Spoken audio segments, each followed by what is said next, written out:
Welcome all of you. इस lecture में हम स्टडी करेंगे Bohr's explanation of spectral series of hydrogen atom.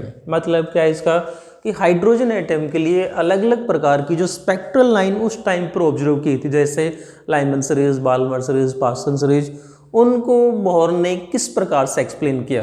तो बोहर्स ने स्पेक्ट्रल लाइन को एक्सप्लेन करने के लिए राइडबर्ग फार्मूला इसकी हेल्प ली, और राइडबर्ग फार्मूला हम पिछले वीडियो में ड्राइव कर चुके हैं। यदि आपने पिछला वीडियो नहीं देखा है तो वहाँ आप देख सकते हैं।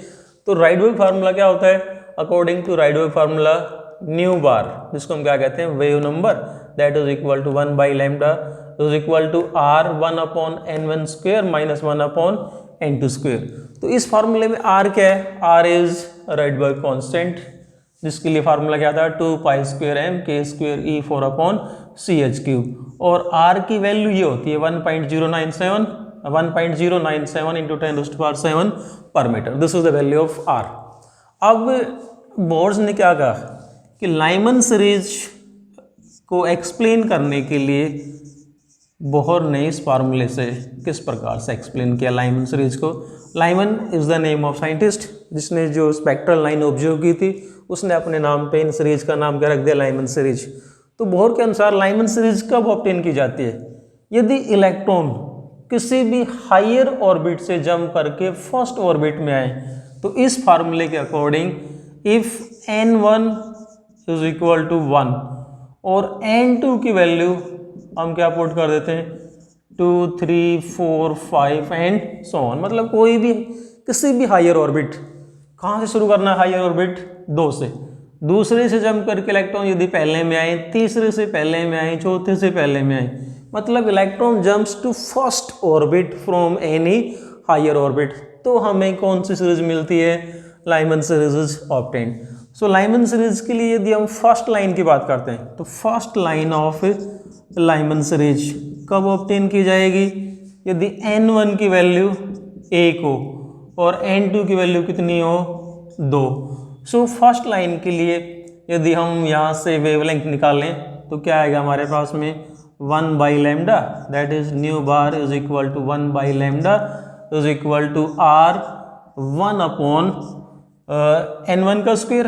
n1 इज फर्स्ट, मतलब फर्स्ट ऑर्बिट। यहाँ पर इस n को हम प्रिंसिपल क्वांटम नंबर भी बोलते हैं, राइट। सो n1 कितना होना चाहिए? फर्स्ट ऑर्बिट 1 अपॉन 1 का square minus 1 upon first line के लिए n2 की वैल्यू कितनी होनी चाहिए? 2। तो क्या आएगा इसका? 2 का square, that is 1 by lambda is equal to R, और ये क्या आएगा हमारे पास में? 1 minus 1 by 4, that is equal to 3r by 4। ये आया हमारे पास में 1 बाई लैम्डा। और यहाँ से यदि हम ये जो फर्स्ट लाइन है इसकी वेवलेंथ निकालें तो क्या करते हैं? इसका रेसिप्रोकल ले लेते हैं। 1 बाई लैम्डा का रेसिप्रोकल क्या होगा? That is equal to lambda is equal to क्या आएगा यहाँ से? 3r by 4, that is equal to 4 by 3r।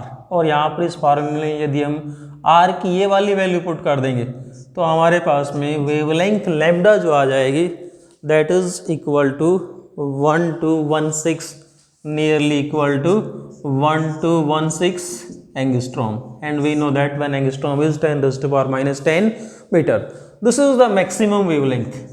ये आएगी जो मैक्सिमम वेवलेंथ ऑब्टेन की जाएगी लाइमन सीरीज में। मैक्सिमम वेवलेंथ कब ऑब्टेन की जाती है? If electron jumps from second orbit to first orbit. So maximum wavelength के लिए क्या कंडीशन आई हमारे पास में? n1 की वैल्यू, फॉर ये कहते हैं for maximum wavelength n1 is equal to 1 and n2 is equal to 2। इस प्रकार से क्या होगा? यदि सेकंड लाइन की हम बात करें कि second line of Lyman series कब ऑब्टेन की जाती है? जब n1 की वैल्यू कितनी हो? 1, n2 की वैल्यू कितनी हो? 3, मतलब थर्ड से फर्स्ट ऑर्बिट में आए, तब क्या मिलेगी हमें? Second line. तो ये जो लाइन्स हैं इनको हम क्या बोलते हैं? Respectively H alpha, H beta, H gamma, H alpha, H beta, H gamma, H delta. So what is the condition for alpha lines? Lyman series में अल्फा लाइन्स कब ऑब्टेन होंगी? तो तो क्या कंडीशन आ गई हमारे पास में, यदि n1 की वैल्यू 1 हो और n2 की वैल्यू कितनी हो 2, मतलब सेकंड से फर्स्ट ऑर्बिट में आए तो कौन सी लाइन मिलेगी हमें, अल्फा लाइंस। बीटा लाइंस कब मिलेंगी, n1 की वैल्यू 1 और n2 की वैल्यू कितनी हो, n2 इज इक्वल टू 3। उसी प्रकार से गामा लाइंस की बात करते हैं, n1 की वैल्यू 1, n2 की वैल्यू कितनी हो 4 and so on. So these are alpha beta and gamma lines for Lyman series. अब यहीं पर यदि हम बात करें कि what is the limit of Lyman series, तो लिमिट ऑफ लाइमन सीरीज, या जो यूँ कह दें कि जो मैक्सिमम वेवलेंथ तो कब ऑब्टेन की जाती है, जब इलेक्ट्रॉन सेकंड से फर्स्ट में आए। लैम्डा की वैल्यू मिनिमम कब होगी, when will be the lambda L minimum, L का मतलब लाइमन सीरीज में वेवलेंथ मिनिमम कब होगी। तो इसके लिए मिनिमम के लिए कंडीशन क्या आएगी, according to this formula 1 by lambda is equal to R 1 upon n1 का स्क्वायर माइनस 1 अपॉन n2, मतलब n2 की वैल्यू हम कितनी कर दें, इन्फिनिटी कर देते हैं, तो हमें क्या मिलेंगी, मिनिमम वेवलेंथ मिलेगी। तो यहाँ से if we calculate 1 by lambda is equal to R, और ये क्या है हमारे पास में 1 अपॉन n1 का स्क्वायर, 1 अपॉन इन्फिनिटी कितना हो गया 0, और 1 का स्क्वायर का मतलब कितना हो गया 1। So 1 by lambda is equal to R, और यहाँ से लैम्डा निकाल लेंगे, लैम्डा इज इक्वल टू कितना आएगा 1 बाई आर, और इसमें आर की वैल्यू पुट कर देंगे, क्या आएगी हमारे पास में minimum wavelength for Lyman series. So maximum wavelength के लिए कंडीशन क्या है, if electron jumps from second to first. Minimum के लिए if electron jumps from infinite orbit to first orbit, तो क्या मिलती है हमें मिनिमम वेवलेंथ। और इसमें अल्फा बीटा और गामा लाइंस किस प्रकार से ऑब्जर्व की जाते हैं, काफ़ी इंपॉर्टेंट कंसेप्ट है। अब बात करते हैं कि लाइमन के बाद में जो दूसरी जो सीरीज है वो कौन से हैं, बाल्मर सीरीज। बाल्मर सीरीज कब ऑब्टेन की जाती है। सो बाल्मर सीरीज के लिए हम बात करें, if n1 is equal to 2, n2 is equal to 3, 4, 5 and so on. कहने का मतलब क्या हुआ, if electron jumps to second orbit from any higher orbit, तो हमें कौन सी सीरीज मिलेगी, बाल्मर सीरीज मिलती है। सो इस फार्मूले में हम we can write new bar that is equal to 1 by lambda is equal to R. Balmer series के लिए n1 की वैल्यू फिक्स हो गई, कितनी करनी है 2। Electron will have to jump to second orbit, electron को सेकंड ऑर्बिट में जंप करके आना है किसी भी हायर ऑर्बिट से, और n2 की वैल्यू कितनी होनी चाहिए 3, 4, 5 एंड सो ऑन। सो यदि हम फर्स्ट लाइन की बात करें, बाल्मर सीरीज की फर्स्ट लाइन बाल्मर सीरीज में कब मिलेगी, जब इलेक्ट्रॉन थर्ड ऑर्बिट से जंप करके सेकंड में आएगा, तो क्या मिलेगी हमें फर्स्ट लाइन। इसी प्रकार से सेकंड लाइन कब मिलेगी, यदि हम सेकंड लाइन की बात करेंगे तो सेकंड लाइन कब मिलेगी, nu bar is equal to R 1 upon 2 का स्क्वायर माइनस 1 अपॉन 4 का स्क्वायर। थर्ड लाइन की बात करेंगे तो 4 की जगह क्या आ जाएगा 5 आ जाएगा। सो बाल्मर सीरीज में क्या डिफरेंस आया लाइमन की तुलना में, लाइमन में n1 की वैल्यू 1 है, बाल्मर में n1 की वैल्यू को 2 करना है, मतलब इलेक्ट्रॉन सेकंड ऑर्बिट में जंप करके आने किसी भी हायर ऑर्बिट से, सेकंड से हायर कौन सा हुआ, थर्ड, फोर्थ, फिफ्थ, थर्ड से फर्स्ट में आएंगे तो फर्स्ट लाइन, फोर्थ से थर्ड से सेकंड में आएंगे तो फर्स्ट लाइन, फोर्थ से सेकंड में आएंगे तो सेकंड लाइन। तो इसी प्रकार से इनका नाम भी क्या रख दिया, इस लाइन का नाम क्या है H अल्फा लाइन।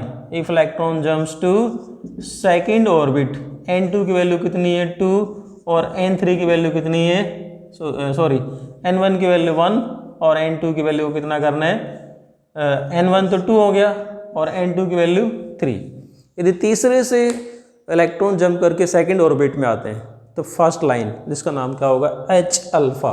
उसी प्रकार से H बीटा की यदि हम बात कर रहे हैं तो n1 की वैल्यू 2 और n2 की वैल्यू कितनी होगी 4। यदि फोर्थ ऑर्बिट से इलेक्ट्रॉन जंप करके सेकंड ऑर्बिट में आएंगे तो कौन से मिलेंगे बीटा लाइंस, किसके लिए बाल्मर सीरीज के लिए। उसी प्रकार से H alpha, H beta, H gamma line की बात करेंगे तो n1 हमारा हो गया 2 और n2 कितना हो गया 5 and so on these are.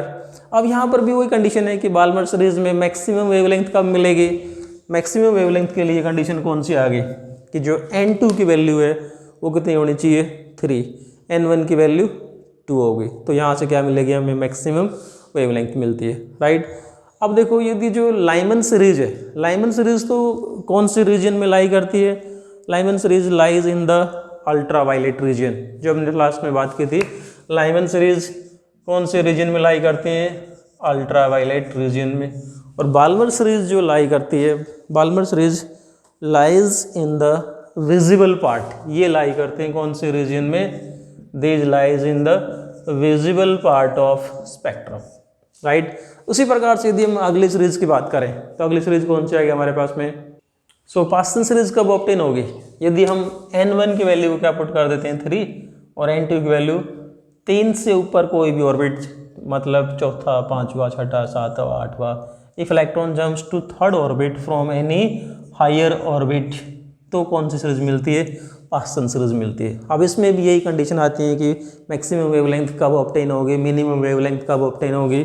और जो पास्टन सीरीज है वो कौन से रीजन में लाई करती है, it lies in the infrared reason, Paschen series lies in infrared reason. यदि हम इनकी वेवलेंथ कैलकुलेट करेंगे तो वेवलेंथ एग्जैक्टली वो ही आती है जो इन साइंटिस्ट ने ऑब्जर्व की थी। यदि हम बोर्स एक्सप्लेनेशन के अनुसार, इस फार्मूले के अनुसार यदि वेवलेंथ निकालेंगे तो wavelength is exactly same as observed by these scientist.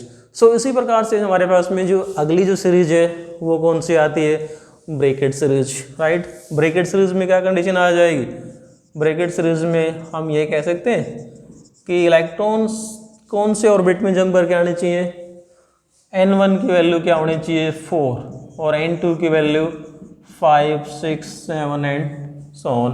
If electron jumps to fourth orbit from any higher orbit, तो हमें क्या मिलती है, ब्रैकेट सीरीज मिलते हैं, राइट। उसी प्रकार से अगली सीरीज है नेक्स्ट सीरीज। यदि हम फंड सीरीज की बात करते हैं तो फंड सीरीज के लिए हमारे पास में what is the value of n1, n1 fix हो गया, कौन सा हो गया, फिफ्थ ऑर्बिट, और n2 की वैल्यू हायर ऑर्बिट कोई भी 6, 7, 8 and so on. If electron jumps to fifth orbit from sixth orbit, seventh orbit, eighth orbit, तो कौन सी सीरीज मिलती है हमें, फंड सीरीज मिलती है, राइट। ये तो हो गया हमारे पास में कि बोर ने किस प्रकार से अलग अलग स्पेक्ट्रल लाइन को एक्सप्लेन किया।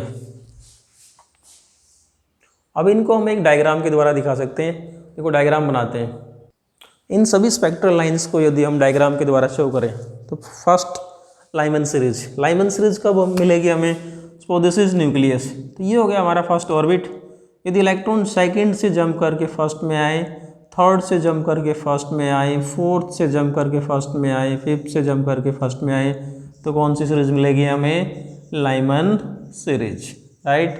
और लाइमन सीरीज में यदि सेकंड से जंप करके फर्स्ट में आएंगे, इसका नाम क्या हो गया, अल्फा लाइन, इसका नाम क्या हो गया, बीटा, इसका गामा, इसका delta and so on, right. इसी प्रकार से यदि हम बाल्मर सीरीज की बात करते हैं तो बाल्मर सीरीज के लिए क्या होगा, यदि इलेक्ट्रॉन थर्ड से जंप करके सेकंड में आए, फोर्थ से जंप करके सेकंड में आए, फिफ्थ से जंप करके सेकंड में आए, सिक्स से जंप करके सेकंड में आए, तो कौन सी सीरीज मिल जाती है हमें, लाइमन सीरीज के बाद में कौन सी आती है, बाल्मर सीरीज, राइट।